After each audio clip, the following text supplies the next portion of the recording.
Waalaikumsalam, berjumpa kembali bersama saya Sandro Jabrik. Mohon untuk tidak menyebutkan nama dan identitas siapapun dalam percakapan ini, karena percakapan ini saya naikkan dalam konten YouTube. Gimana ini?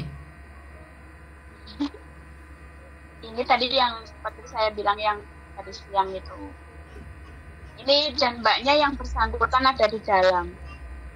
Di dalam mana? Dalam rumah, dalam tenda, dalam di dalam sini, di dalam bintang kejora atau dalam sudah saya conference dunia dalam berita. Mbaknya yang gimana Mbak? Bersangkutan.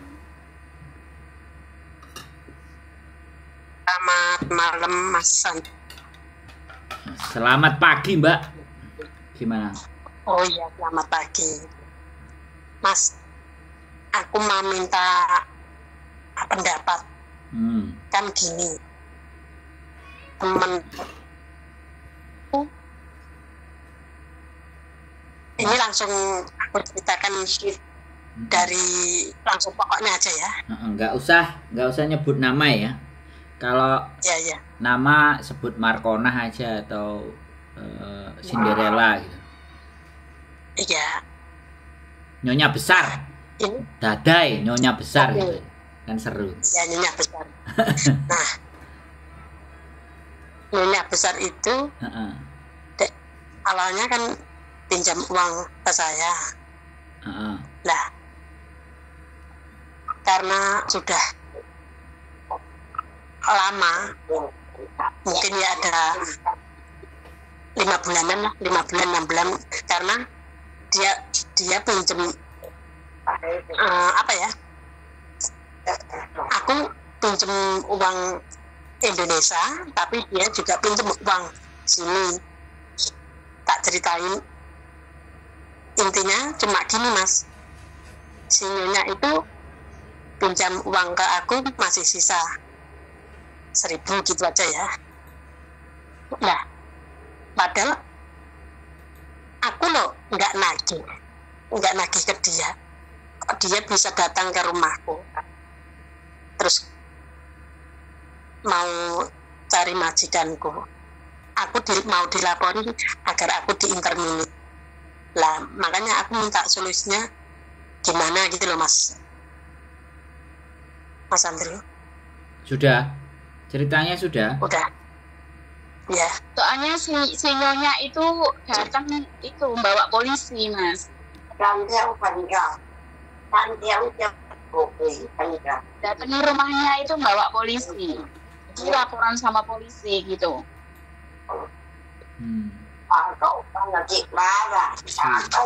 Si nyonya besar. Iya, si nyonya besar itu. Dan si nyonya besar itu bukan cuma satu orang saja dia punya itu minjem datanya mbak-mbaknya TKW itu bukan cuma satu orang saja kayak gitu. Masih ada mbak lain yang dipinjemin datanya buat pinjem utang kayak gitu. Artinya tapi seolah-olah itu semuanya itu kayak menyepelekan babu kayak gitu loh, sampai ngomongin aja kamu itu cuma babu, saya ini orang residensi kayak gitu. Jadinya gimana Mas solusinya Mas? ceritanya udah selesai belum? Kalau belum selesai ceritakan semuanya wis, ben aku nanti nggak ngomong kalian potong. Sampean motong omonganku jadi gak jelas. Halo? Ya. Halo? Soalnya aku harus memahami. Biar mbaknya menjelaskan yang sedetailnya. Gini Mas Andri, kalau polisi itu nanyain aku cuma gini, temenmu pinjam uang, tapi jangan kamu kasih tahu orang-orang, terus kamu naikkan ke Facebook. Padahal aku itu nggak merasa dan nggak pernah tak unggah nondok Facebook. Kalau sama temennya dia, memang aku bilang aku minta tolong, sisanya yang kurang 1.000 tak suruh kembaliin, tak suruh transfer. Lah kok dia malah marah-marah sama aku. Gitu loh. Oke. Ya. Sekarang giliran saya ya. Kalau saya ngomong, mohon untuk tidak dipotong sampai kasih saya selesai ngomong, atau interupsi bisa saya potong. Nah, jadi biar nggak kagol. Oke, saya telaah dulu ceritanya sampean. Jadi ini intinya adalah sampean meminjam uang itu berdua. Apakah benar seperti itu? Sejumlah uang kalian berdua atas nama berdua. Iya. Nah, terus habis itu dia masih harus ada mengembalikan ke sampean 1.000. Halo? Halo, iya. Sebenarnya kalau masalah pinjam uang itu sebenarnya udah lunas ya, Mas. Yang aku permasalahkan, memang aku pinjam uang ke dia itu totalnya 10 juta uang Indonesia, tapi dia pinjam uang 47.000 dolar Hongkong. Ya. Nah, terus dia lunasi, tapi dilunasi itu enggak langsung semua dikasihkan ke aku, itu enggak. Dia langsung potong pinjamanku 10 juta. Apakah itu namanya orang baik? Sopan kah? Gitu, Mas Sandro. Oke, kita balik lagi ceritanya ya. Dia pinjam sampean 27, sampean pinjam 10 juta Indonesia. Otomatis kalau 10 juta Indonesia berarti 5.000 Hongkong dolar. Dia pinjam 27, berarti 27 dipotong, yo gak dipotong sih. Oh, sampean dipotong 5.000 apa ditambah 5.000? Berarti dipotong 5.000, berarti balikinnya 22. Wes. Yang jadi masalah di mananya nih? Dia balikin sampean 22 kan? Terus yang jadi masalah di mananya? Ini Mas Andrew, ya maksudnya totalnya 27 itu sebenarnya sudah dilunasi ya. Dilunasi kan waktu pembayaran oke, dia baik, tinggal kurang 8.000 lebih 8.200 karena setiap bulannya kan bayarnya 4.125 toh. Nah, lagi dua aku sama dia. Nah, sisanya kan sisa pembayarannya setiap bulan itu kan 8.000 itu langsung dipotong utangku yang 10 juta itu gitu loh. Ya berarti terus, tinggal 3.000. Oke. Tinggal dia ngembaliin ke aku itu kurang lebih 3.600 kayaknya. Ya 3.000 terus. Oke, saya tidak masalah ya, tapi dia pinjam uang selain uang itu, uang belanja ya, 2.500 baru dikembalikan 1.500, berarti kan kurang 1.000 tuh, Mas Andrew. 1.000 kan tambah 3.600 jadi 4.600 toh, yang tadi. Kan 3.600 dia langsung dilunasi, oke, udah aku diem. Nah, tapi dia kan lupa masih pinjam uang aku 2.500 baru dikembalikan 1.500, kan berarti kan sisanya tinggal 1.000 toh. Nah, itu loh tak minta kok malah dia marah sama aku gitu loh, terus malah naik datang ke rumahku, terus mau nyari majikanku, aku dilaporin ke majikanku mau pakai aku gitu loh, Mas. Sampean punya catatannya semua? Kalau voice ada, tapi kalau catatannya nggak ada. Nah, ini yang menjadi masalah. Kalau utang-utangan duit itu anak-anak semuanya pasti nggak pernah ada catatannya. Kalau nggak ada catatannya, kita mau jadi ngasih saran itu kan ya serba repot. Karena itu adalah pembuktian. Tapi kalau dia sudah melaporkan sampean punya utang, terus bawa polisi. Nah, ini yang nggak bisa ditoleransi, nek menurut saya. Jadi masalahnya ini adalah masalah sampai nagih, dia nggak terima, dia celuk polisi, datang ke rumah majikan, kan gitu toh masalahnya. Iya nggak? Ya, apalagi dia pinjam uang saya itu loh, disuruh ngambil laki-lakinya. Ya Mbak, sekarang gini loh. Sekarang oke. Ya, sampean jangan baleni neh. Kita fokus ya. Masalahnya adalah sampean ini mau nagih, tapi dia nyerang sampean gitu kan? Iya. Nah, kalau sampean nagih dan tidak bisa membuktikan secara tertulis, ini yang akan berat. Makanya setiap namanya utang piutang itu kalau sama bank itu pasti semua laporan ada tertulis. Tapi nek konco karo konco ini ki Mbak nggak pernah ditulis. Iya. Karena nggak pernah ditulis, inilah yang jadi keributan sosial. Kenapa jadi keributan sosial? Pasti akan nyari seseorang yang di tengah yang bisa membantu. Nah, kalau saya gini, sampai nagih, kalau saya tuduhannya balik gini, kamu tak tagih, kamu nggak bayar, ya sampean harus siapkan dong catatannya sampean tentang hutang-hutangnya dia secara tertulis, tanggal sekian yang ambil suaminya, buktinya sekian, dan saya mau menagih lagi gitu loh. Nah, kalau sampean tidak ada catatannya, hanya berdasarkan berdasarkan omongan dan semuanya, itu akan jadi berujung panjang. Karena tidak ada orang pihak penengahnya pun tidak jelas. Bukti apa yang menguatkan sampean menagih.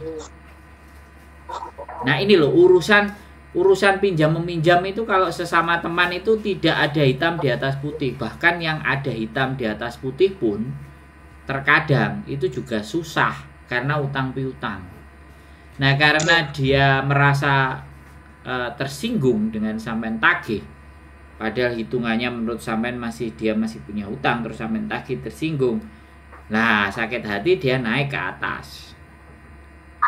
Kalau toh pun sampean dilaporkan dengan majikan ABCD bla bla bla bla, kalau sampean merasa itu bukan sampean yang pinjam, ya kan, artinya kan sampean cuma nagih, yang pinjam kan dia. Sampean nggak usah bingung dengan majikan, slow. Iya, aku juga bilang. Dengerin saya ngomong, kan saya belum kasih kesempatan sampean ngomong, oke? Kita ngomongnya gantian boleh kan? Ini loh yang saya. Jadi sampean cerita habiskan, ganti saya ngomong. Saya habis, baru nanti saya nanya. Dah, sampean mau ngomong gimana? Jadi jangan aku mulai menjelaskan sampean pangkas. Maka perdiskusi kita itu nggak ada ujung. Karena kita ngomong pangkas. Jadi gini. Permasalahannya adalah nanti sampean kalau di hadapan majikan, dia ngelaporin, bawa polisi, sampean tinggal ngomong, yang punya utang lo dia. Ngapain dia ngelaporin saya? Terus sampean tinggal ngomong ke majikan, aku ikut sama kamu berapa tahun? Kamu kenal dia nggak? Kan kamu nggak kenal dia, yang kenal dia kan aku. Kalau polisi datang ya bilang aja, ini bukan urusan saya dan bukan urusan kamu, ini urusan mereka berdua. Nggak apa-apa, polisi pun juga tidak ada wewenang, itu hanya ngertak aja. Si Dadai tadi ngertak sampean aja, si Nyonya Besar itu ngertak, dan sampean takut ben gak wani nagih lagi. Kelakuan orang-orang punya KTP kadang-kadang kan kemenyek. Ya aku nggak ngerti ini yang salah sampean apa yang salah dia. Intinya saya tidak membahas siapa yang salah. Kalau sampean dilaporkan, sampean tinggal ke majikan ngomong. Sampean cerita, ya kan, cerita aja, dan nggak ada hak. Kalau di intermediate ya sudah cari majikan lagi, ngapain susah gitu, nggak usah sakit hati. Sampean tunjukkan bahwa masih aku metu majikan iki, aku duwe majikan anyar, malah kue langsung ayo tak viral no, dan nek ngejak padu geger nangone sosmed ya digas, membuat laporan ketidaknyamanan ganti balik serang. Aku ndek utang apa dengan dia? Kok dia ngelaporkan ke polisi, ngelaporin ke saya, mana buktinya? Gitu aja. Nek sampean anjane gak ngutang lo ya. Nek sampean bener lo ya. Sekali lagi, aku selalu bilang, kalau kalian benar lapor dengan saya, ngomong sama saya, nggak perintat-perintut. Tapi kalau ketok salah, engko nang tengah-tengah mesti menggo. Kalau saya begitu, Mbak. Saya nggak pernah dalam diskusi itu membela A, membela B. Yang saya lakukan adalah kalau A melakukan ini, sampai covernya gimana. Nah, sekarang giliran sampean. Enak ini. Halo? Ya Mas, kemarin aku juga bilang sama majikanku, kalau aku memang nggak merasa nggak merasa pinjam, wong dia malah aku nagih ke dia, kok malah aku yang dilaporin, kok aneh. Terus terus itu yang laki-laki itu siapa, Ame? Aku bilang temen nih. Terus bilangin majikanku, bilang kenapa kok kesini? Ya nggak tahu.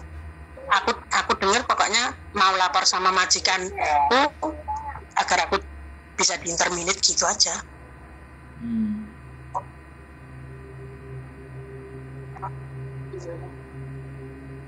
Terus kata majikan gimana? Ya, terus kan majikanku dua hari kan nggak tinggalnya kan nggak sama aku toh, 2 hari pulang toh. Terus tanya, Cici, kamu itu sebenarnya bulan 1 itu finish kontrakmu, udah habis belum?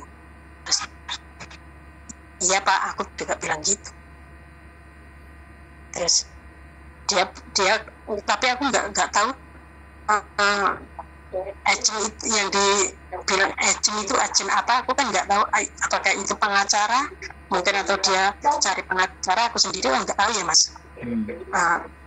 Ya coba nanti nunggu si agentnya masih membutuhkan kamu atau tidak. Bilang kok gitu sih.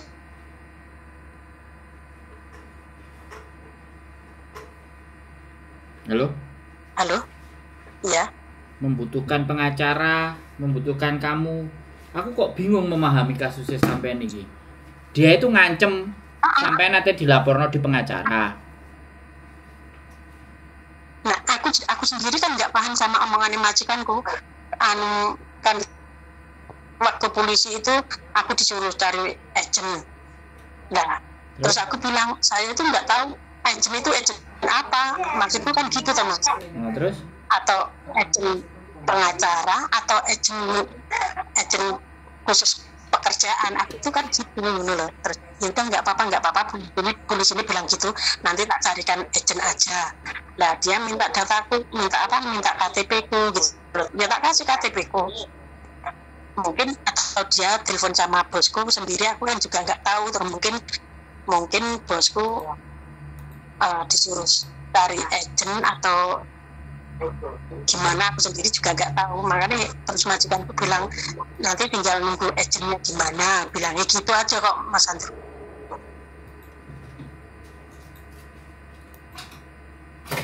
Jadi sekarang gini aja. Nek menurut pendapat saya, wis saya legoy. Ya, mle kemto. Yang penting sampean kerja bayaran, wis. Tidak usah dan tidak perlu bereaksi dengan apa yang dia lakukan. Yang Nyonya Besar lakukan itu tidak perlu ditanggapi dan direaksi. Intinya kalau sampean mau nagih, tetap lakukan penagihan. Terus sampean mulai gawe coret-coretan catatan, tanggal, jam, waktu, siapa yang ngambil, bikin bukti. Kalau dia masih punya hutang sama sampean, tambah enak nek sama-sama lapor melapor. Kan seperti itu ceritanya. Bisa dipahami nggak? Jadi aku nggak ngerti karpe sampean terhadap Nyonya Besar ini mau sampean apain? Mau serang balik? Karpe sampean kan tetap pingin nagih toh, supaya dia mengembalikan uangnya. Nah, untuk mau nagih sampean harus siapkan catatan, perhitungan, bukti-bukti bahwa dia memang masih punya hutang sama sampean sekian-sekian. Itu sampean tulis hitung-hitungannya. Jadi suatu saat siapapun yang mau ngajak padu, catatannya sampean keluarkan. Tanggal sekian kamu menyatakan. Nah, sampean screenshot ya cecetan itu yang menyebabkan bukti. Dan dari screenshotan cecetan itu sampean tulis berapa jumlah pinjamannya, dia meminta pinjaman berapa, saya punya urusan hutang sama dia berapa. Jadi itu dari orang baca tulisan itu biar clear. Halo?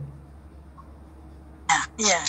Karena saya sampean sama aku cuman ngomong, ya aku ndak ngerti. Tapi nek sampean datang ke sini, kertas dibuka, pulpen dibuka, jadi cecetan itu isinya apa, tanggal berapa, tanggal sekian berapa, dia meminta berapa, utangnya sampean sama dia berapa, dibayar berapa, itu kan bisa ditulis semuanya jelas. Bisa dipahami nggak? Jadi biar kalau ada sengketa, ada polisi, ada pengacara atau sidang pun, catatan itulah yang sampean gunakan gitu loh. Jadi bukan cuman omongan. Bisa dipahami nggak? Saya ngomong. Ya. Sekali lagi, saya tidak membela siapa yang benar, membela siapa yang salah, mau dadai, mau presiden, mau gubernur, sampean walaupun sampean juga membantu, saya bukan itu persoalannya. Sampean telepon sama saya mencoba memberikan pandangan yang saya telaah dari masalahnya sampean. Pokoknya catetin semuanya. Kronologis cerita uang pinjem berapa sampai berapa, tanggal berapa, bagaimana mengembalikan, itu semuanya kronologis harus sampean catat. Kalau sampean mau perang. Sehingga ada sisanya berapa, kurangannya dia berapa, dan dia harus melunasinya. Ngono loh, Mbak. Bisa dipahami? Ya. Sudah tapi, jelas. Maaf ya, Pak Sambo. Boleh saya benar. Boleh. Ini, apakah itu laporannya itu nanti dia naikkan ke Suaranya kecil, Mbak. Halo. Oh, gini. Maaf, apakah itu laporan dia yang membawa polisi itu apakah bisa naik sampai ke sidang kayak gitu? Tidak kan, itu cuma, maksud saya kan dia bawa polisi itu cuma gertak saja gitu kan? Ya, satu sisi dia melakukan pelaporan. Nah kan saya nggak ngerti laporannya apa. Aku dituduh ngapain? Bilang kan sama tanya polisinya. Kamu minta KTP saya, kamu menuduh aku sebagai melakukan hal apa? Kan harusnya begitu. Nggak langsung dikasih KTP. Loh, sebentar. Masalahmu kamu nyari saya ngapain gitu. Saya bertindak apa gitu. Apakah saya mencelakai orang ini? Kan harusnya begitu. Nah, sampean langsung kasih KTP-nya. Kalau aku nggak mau. Polisi awakmu lapo. Iya dong, boleh kan begitu. Harusnya bertanya dulu gitu ya. Iya dong. Aku salah apa? Gitu. Aku melakukan kejahatan apa kok awakmu nakoki KTP ku? Kan sampean iso ngomong bahasa Kantonis. Iya, paham. Jadi apapun, sekali lagi, kalau sampean merasa tidak bersalah, tunggu dulu. Jangan langsung kasihkan KTP, menurut saya loh ya. Polisi itu kalau sudah dapat KTP sampean, jadi kan si pelapor itu tujuannya mendata sampean KTP sudah kena kepegang sama polisi. Itu pun akan dikasuskan nanti panjang. Dan sampean pun bisa nuntut balik. Kalau sampai aku nggak terbukti, kamu tak tuntut balik, bisa. Walaupun sampean pembantu dia permanen residen, kalau sampean menang. Hongkong kan bukan persoalan siapa residen siapa pembantu, bukan. Hongkong permasalahannya bukti mana yang jauh lebih kuat. Bisa dipahami nggak omongan saya? Ya, kalau paham Pak. Kalau polisi Hongkong itu dia nggak akan bertindak kalau tanpa bukti ya. Sekarang gini ya, Saya kan tadi bilang molegoy, ya kan? Kita nggak usah mikirin yang terlalu jauh. Tapi sebagai bentuk persiapan sampean dalam menghadapi orang ini, semua kejadian, semua hitung-hitungan pinjaman sampean tulis. Wis mau tak baleni berapa kali? Jadi kita jangan ayel-ayelan. Terus dengan emosi yang gede terus mau musuhin dia. Enggak, sekarang kita persiapkan bentuk semua catatan, screenshotan dia pinjam duit dan semuanya itu di print, di screenshot terus di print, ditaruh di kertas. Terus sampean menceritakan kronologis ceritanya antara sampean bersinggungan dengan dia, Nyonya Besar itu.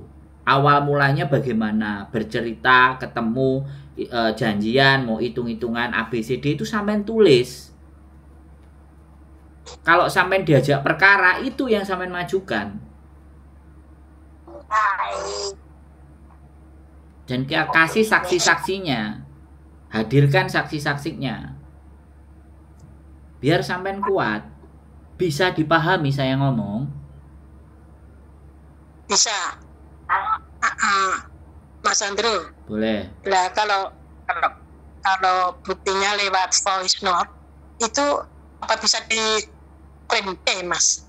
Ya nggak apa-apa. Ya kalau buktinya rekaman, ya sampean ganti nyeritakan secara cerita. Jadi sampean kayak ngarang. Oke, pada tanggal sekian dia memvoice saya. Pokoknya runutan kejadian itu sampean ceritakan, dan voice note-nya tanggal jam itu kan bisa ditulis. Bisa dipahami nggak? Voice note-nya di HP sampean itu bisa sampean tulis. Voice note ini berbunyi. Semuanya ditulis dalam bentuk tulisan. Kan itu ada suara. Suara kan ada kalimatnya. Terus voice-nya kan ada tanggalnya, ada jamnya. Dia ngomong berapa menit. Kan jelas semua. Iya. Paham nggak? Paham. Ini yang menyebabkan teman-teman itu dalam bersengketa tentang hutang piutang itu di sini. Tidak ada bukti, tidak ada catatan, tidak ada saksi, tidak ada rekaman video. Sehingga pada saat bersengketa, wong sing kaya aku iki sing diwaduli, berpikir keras. Ora melok duwe masalah, tapi melok mikiri masalah wong. Bisa dipahami. Makanya saya menjelaskan kepada sampean, tolong kronologis itu penting sampean catat. Dari awal perjanjian sampai akhirnya muncul perseteruan, pergegeran, pertengkaran. Nah, itu kan mesti enek ceritane toh, Mbak Bro berdua. Halo, masih dengar saya nggak? Iya. Masih. Cerita perseteruan itu kan ada dari awal, dan jangan merasa malas untuk nyatet, karena bagaimanapun itu hal itu yang nantinya bisa menyelamatkan sampean. Kronologis itu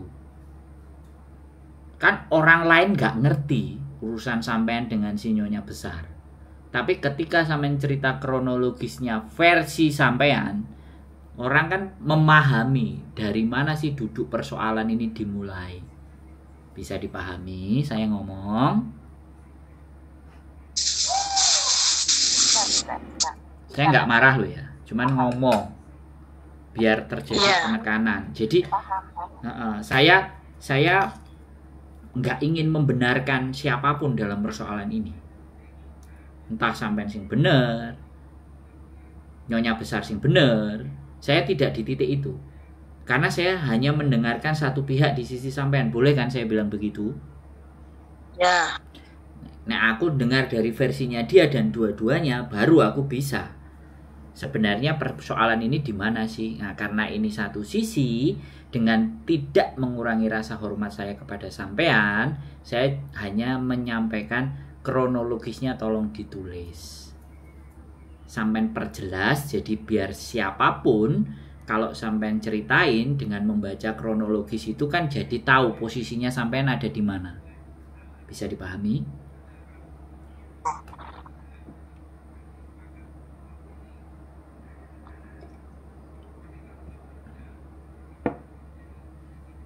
Halo. Halo. Nah, nanti kalau sampean sudah nulis kronologis, sampean mau sengketa ini ditengahi oleh KJRI, tak anter ketemu sama polisi, konsul polisi KJRI. Wes. Ya Kak. Tak masalah, kita selesaikan dengan sesama orang Indonesia. Kalau memang nggak bisa, baru digas. Hukum Hongkong, ayo gitu. Konsul sama Pak Agung ya Mas? Kenapa? Konsultasi sama Pak Agung. Pak Agung sudah pulang. Sekarang namanya. Oh? Sekarang yang gantiin Bu Yulia. Oh. Konsul Udah kepolisian. ganti. Halo? Iya. Aku sudah ganti, sudah pulang. Sudah pulang. Mas Andro, tinggalnya di mana Mas Andro? Saya di kantin. Di kantin. Ya, Daerah mana itu Mas? kantin itu Kamsung Road, MTR 1 jam sebelum Yulong. Setelah Jungwon West. Iya. Bisa dipahami? Bisa Mas. Wis punya pandangan opo cek ganjel, cek anyel. Halo? Halo? Hui. Mas, iya Mas Andro, nanti kalau ada waktu aku tak main ke tempat Mas Andro aja nanti biar enak, biar leluasa aku cerita sama. Tapi tolong jangan cuman cerita, tapi bawa kronologinya, oke?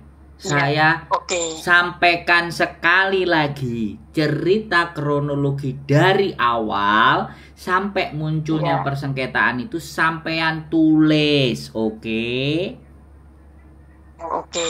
Ya, jadi biar enak. Jadi jangan cuman ngomong. Kan jadi mumet dah sih. Iya Mas. Ya, kronologisnya sampai tulis awal ceritanya itu bagaimana. Kalau orang membaca tulisan kan jauh lebih jelas. Siap. Dan disebutkan buktinya. Kalau nek wis wani, ya ayo nang KJRI apa sampean moro dhewe ya nek. Karena kan aku kok mesti ditakoni. Anda sebagai siapa? Ya, itu paling rasa-rasen. Saya YouTuber. Anda korbankah? Nah, polisi kan mesti gitu pertanyaannya. Ya gak salah, pejabat barang. Wah, gak usah sok-sokan ngewangi. Yo wis, takon budal dhewe. Kan gitu toh, Mbak. Tapi lebih itu kan kalau ada yang ngerti gitu. Piye, Mbak? Tapi lebih baik kan ada yang mendampingi daripada berangkat sendiri ke sana. Ngene lho, Mbak. Pendamping itu kan nggak boleh ikutan ngomong toh Mbak, paham nggak sampean? Pendamping itu ya wis ngeterno, selanjutnya sampean ngomong dewi. Dimanapun itu, ya kan? Dimanapun itu kasus, kita itu cuma bisa ngeterno, menjelaskan tok, nggak bisa ngejak ikut ribut. Nek bisa ikut ribut kan biyen aku ngejak ribut. Tapi kan saya sadar posisi. Dulu waktu masih Pak Agung itu yo, saya pernah nganterin teman saya residen sini lah kena tipu kayak gitu loh. Tapi yo nggak tahu sih sampai sekarang kasusnya nggak berjalan. Makanya soalnya harus gini.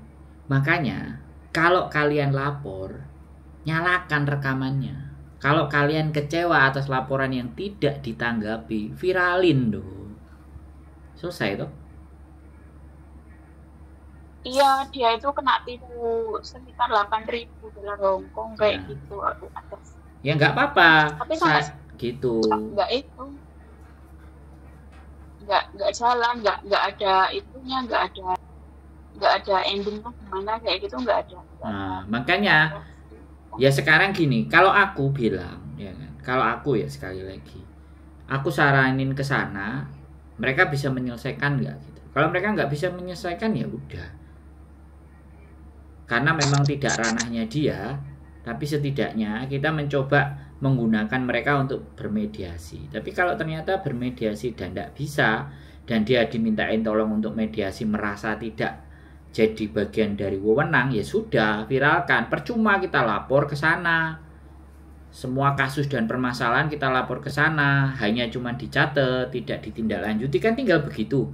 Selanjutnya ya kita urusan sendiri ke Hong Kong. Kalau Hong Kong masalah penipuan perdata itu nggak di polisi, tapi memang di pengadilan. Makanya dari kemarin saya mau belajar mengadukan laporan pidana, tindak pidana ke langsung pengadilan itu sistemnya gimana. Saya ngambil buku di pengadilan itu 6 biji sampai hari ini belum tak baca. Gitu loh. Jadi, tapi kemarin sudah sempat anak cakar-cakaran itu saya nganterin ke pengadilan. Ternyata setelah proses pengadilan dia dinyatakan tidak bersalah, tapi dia nggak bawa suratnya pernyataan tidak bersalahnya, karena setelah selesai sidang itu harusnya baru meminta kertas bahwa di sidang itu statusnya dia menang, kalah, atau bagaimana, atau lepas dari tuduhan. Itu nggak ada. Nah, sampai juga kalau cakar-cakaran itu kasusnya gimana, Mas? Ya kasusnya yang satu nagih hutang, nah yang satunya nggak mau bayar. Ketemu di taman, yang nggak mau bayar malah nyakar. Ya akhirnya sing ngutangi ngamuk juga, ya dipancal, ya akhirnya tukaran. Gitu Mbak. Yo gak apa-apa. Tak, itu aku sampai ke pengadilan Satin, nganterin masuk, nganterin dia ngambil. Terus yang menang yang ngutang apa? Yang menang yang ngutang apa yang itu yang minjemin? Loh, ya utang tetap tidak bagian dari persidangan itu. Persidangan itu kan fisik, melukai, cakar-cakarannya.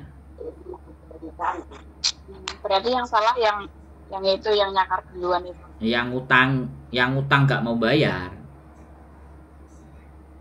Iya, yang itu yang nyakar itu duluan. Iya, dia itu. kan duluan nyerang. Makanya satu ada saksi, untungnya saksinya belani. Ngono lho, Mbak.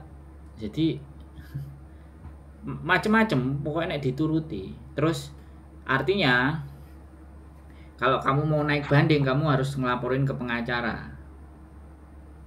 Gitu ceritanya. Karena sebenarnya enggak sih, bukan yang menang yang dicakar duluan, bukan. Itu masih berlanjut. Jadi si yang ngutangi kongkon lapor karo pengadilan untuk menuntut, karena sebelumnya kan yang lapor yang nyakar. Intinya hal itu belum kelar, ya, hal itu belum kelar. Si ngutangi visane wis entek dan gak renew, disuruh memperpanjang ke Makau, ngamuk-ngamuk.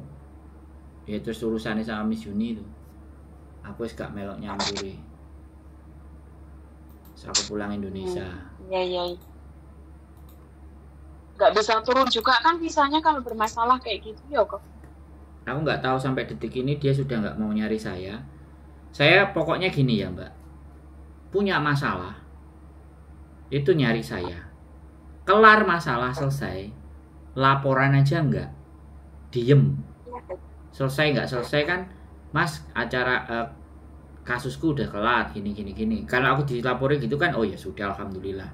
Walaupun Mas belum kelar, masih gini dilapori oke. Tapi semua setelah yang cerita keluhan itu tidak ada follow up kembali ke saya. Terus aku kongkon nguber, ya tak jarno toh Mbak. Pokoknya prinsipku satu, kalau orang itu masih punya masalah, pasti nyari saya. Tapi kalau orang itu senang, ya kan, saya sudah melupakan. Kalau ataupun dia nggak mau cari saya, wis sederhana aja. Daripada aku arep-arep kayak sampean ngene iki mang wis tak kandhani ngene-ngene, ya kan, terus ngajak padu.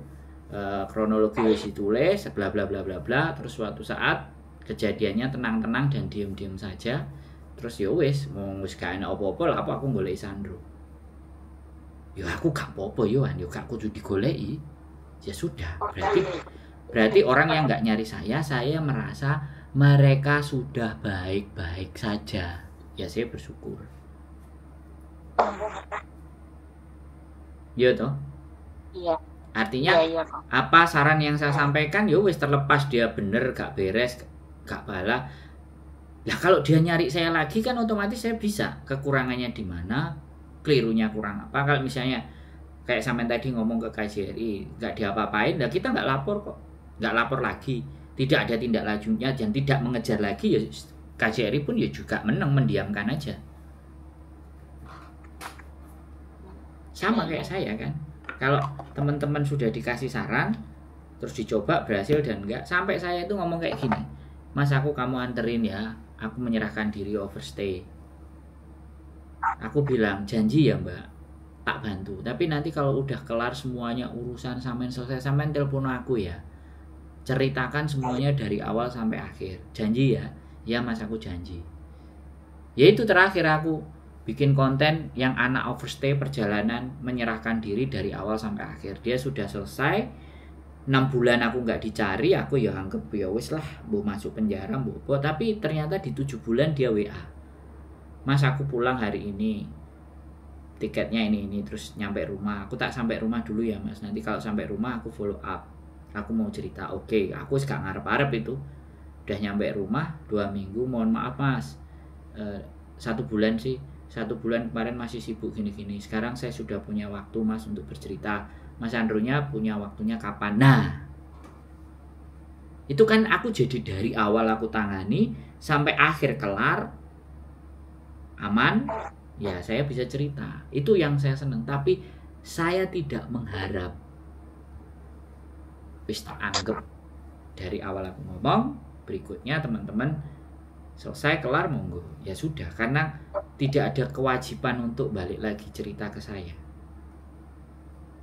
Jadi dari situ akhirnya kadang-kadang beberapa subscriber nanya, Mas yang cerita itu gimana sekarang kelanjutannya, kan kayak gitu. Wah Mbak orangnya gak nelpon ya berarti anggap aja baik-baik saja. Aku pasti gitu komennya. Kalau dia masalah kan dia pasti cari saya lagi. Oh iya ya, jadi ke Mas Andro ya memang cari yang kena masalah aja. Ya anggap aja begitu. Slow aja toh Mbak, kan gak usah pusing gitu kan, ya kan? Jadi wis, saya rasa dari penjelasan saya sudah cukup atau belum, atau butuh bagaimana lagi, atau kira-kira seperti apa lagi, monggo. Atau nanti ketemu lagi, monggo silahkan, terserah sampean. Kalau saya sudah paham kok. Sudah ya? Iya kalau sudah. Oke Mbak dua-duanya oke? Oke Mas, makasih ya Mas Andro. Siap, tetap semangat ya. Tidak ada masalah yang tidak bisa diselesaikan. Pokoknya sabar dan tenang ya. Oke, sehat selalu ya, tetap semangat. Yuk. Amin. Terima kasih. Bye. Assalamualaikum. Waalaikumsalam. Ya teman-teman, panjang kali lebar. Ya begitulah ceritanya. Semoga kalian sehat selalu dan dijauhkan dari masalah. Tetap sehat dan semangat. Keep stay tune my YouTube channel and see you next video. Bye bye.